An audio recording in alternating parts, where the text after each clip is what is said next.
السلام عليكم.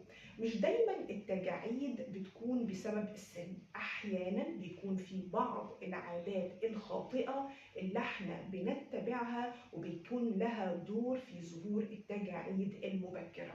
النهارده هنتكلم عن اهم 5 اسباب ليهم دور في ظهور التجاعيد المبكرة، والخمس اسباب دول بيبدأوا بحرف الاس، يعني 5 اس.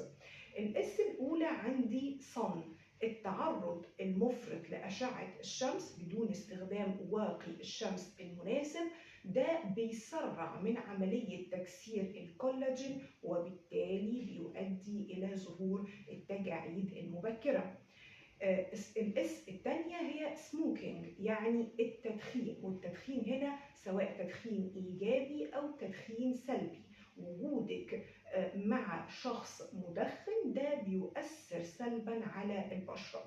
التدخين هنا بيعمل ايه؟ بيضعف الدورة الدموية وبالتالي بيقلل من تدفق الدم المحمل بالاكسجين الى البشرة وبيكسر الكولاجين وبالتالي بيؤدي الى ظهور التجاعيد المبكرة. الاس رقم 3 وهي ستريس، يعني التعرض للضغوطات النفسية والتوتر. ده بيزود من إفراز هرمون الكورتيزول واللي له دور في ظهور علامات الشيخوخة المبكرة. الاس الرابعة وهي سليب، قلة النوم أو النوم في اتجاه واحد بيؤدي إلى ظهور الخطوط الثابتة، علشان كده دايما بننصح بأننا نغير اتجاه نومنا كل شوية.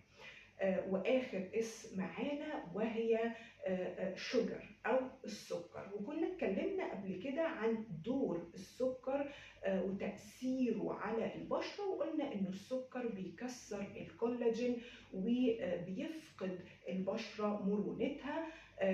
فلو انت عايزة تحافظي على بشرتك يبقى لازم تراقبي ال5 اس اللي احنا اتكلمنا عنهم، وكل طبعا ما تبدأي بدري كل ما النتائج هتكون أفضل.